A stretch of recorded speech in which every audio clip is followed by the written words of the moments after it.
Hi everybody, it's Az here from Heel vs Babyface, and I'm back in Kun-Lai Summit because I've completely run out of quests to do in Dread Wastes. Gold quests at least, not dailies, and I'm not going to do the dailies. I'm going to, this video is about if you were leveling up. You can get to your dailies at level 90. Don't panic, the people that have been panicking.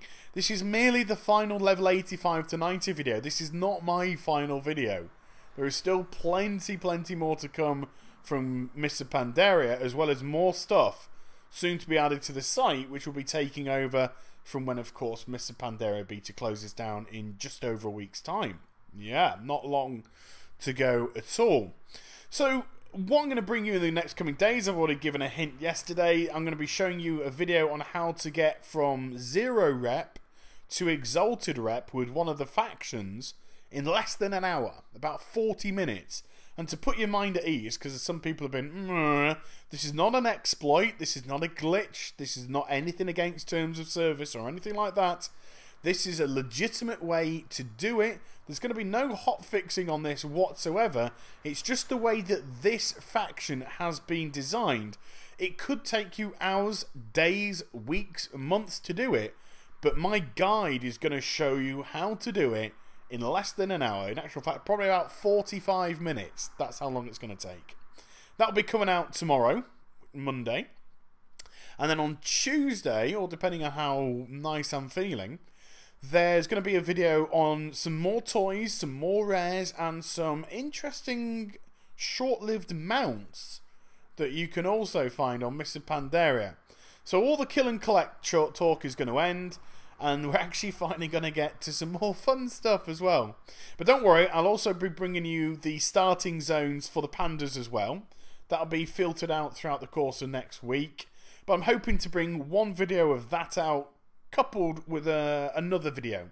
So 2 videos a day on that. It might not be a Mr. Pandaria video. Yeah, it might be a something else video. But we shall see. I'm not going to make any promises just yet. So, I'm not going to describe the type of quest that I'm doing, because we can all see that and we've all heard it before. So what I'm going to do with the video now is I'm going to have a discussion about what my thoughts and feelings have been on the leveling up process as a paying WoW customer, because that's what I am. This is not a game that I've been given for free. I pay my monthly subscription just like everybody else, and I am a player. I just choose to do videos. So let's make no bones about it. The start, when we arrived, both as the Horde and the Alliance, was absolutely fantastic. You really felt immersed in the storyline. You felt a genuine battle between the Horde and the Alliance. And not only that, but we got to do some very fun stuff indeed. If you were on the Horde side, you got to jump onto a Gatling gun and mow the Alliance down in their base, and if you're on the Alliance side, you got to go up in a gyrocopter and missile the crap out of the Horde in theirs. It was all very fun stuff, and very engaging and immersive. And so it will definitely fill you with a sense of excitement moving into Pandaria. And it's just as well, because that excitement will be slowly eaten away over the course with some very generic kill and collect based questing. And it's not until a little bit later on when we meet up with Rico and Kirin and do a very interesting quest indeed, where they recount a story through their own eyes, or through their own experiences at least anyway. And we all know it's exaggerated and we all know it's rubbish, but the quest itself is fantastic. The characters are fun and engaging. We get some interesting voice acting, which certainly makes the experience all the better. But sadly, it's short-lived once more, and we fall back into a very boring kill and collect fest.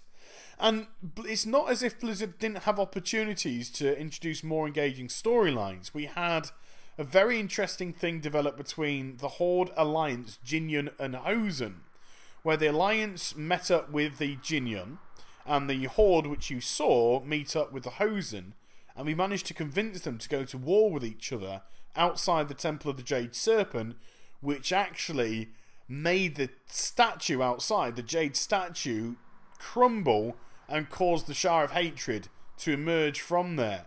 But instead of us being involved in a storyline or a quest chain actually in that battle itself, it was just shrugged off in a cutscene, which was highly, highly disappointing. That was a perfect opportunity to immerse us once more in a very interesting, engaging and fun storyline, but it went past mine.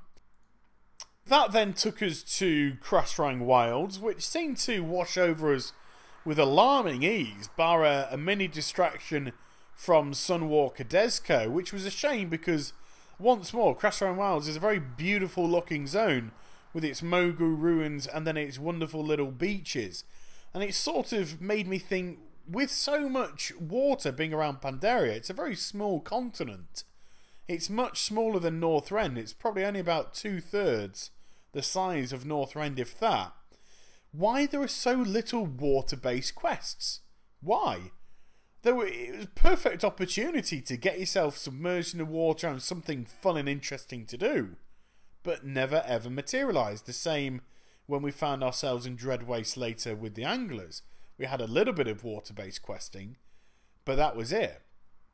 So we found ourselves, before we knew it, in Kun-Lai Summit, the second biggest continent in Pandaria. It's probably a toss-up actually between that and the Jade Forest itself, which is the biggest.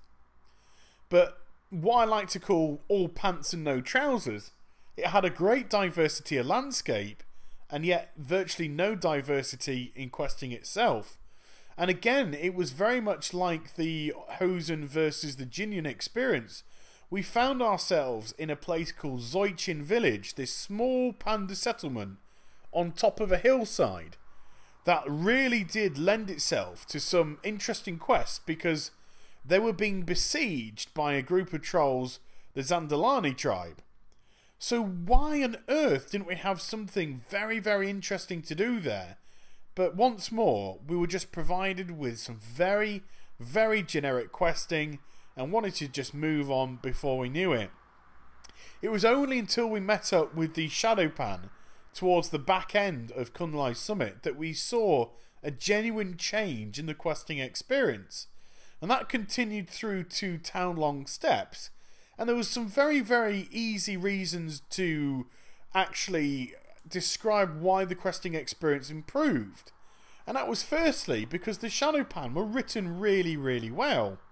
They were warrior monks. They had a very good storyline.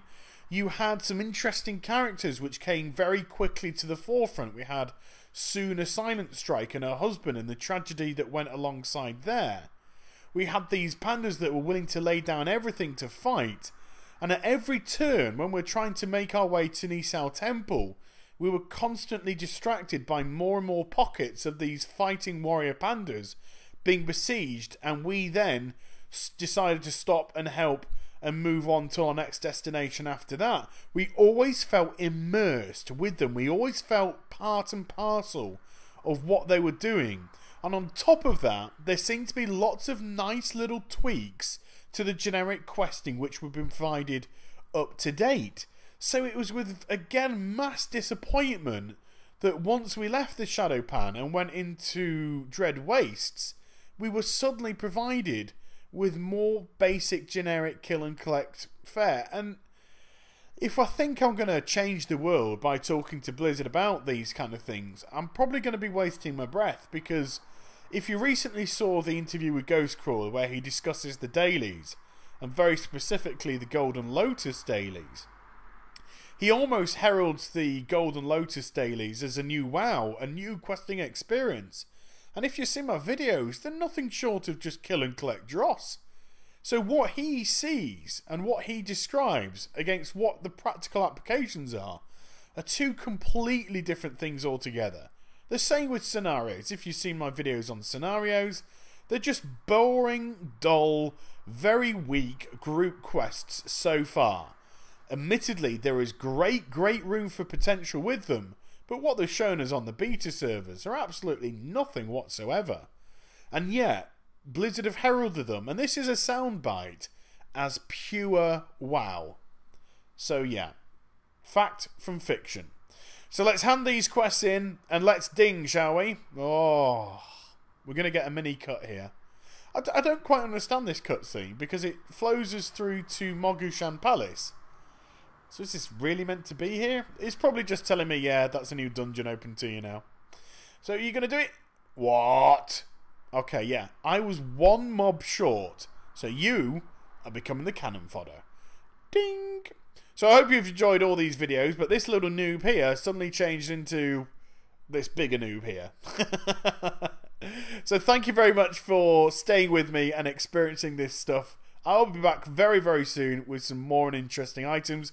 Please like, comment, and subscribe if you're not subscribed. I really do need your support. So take care, everybody. Bye-bye.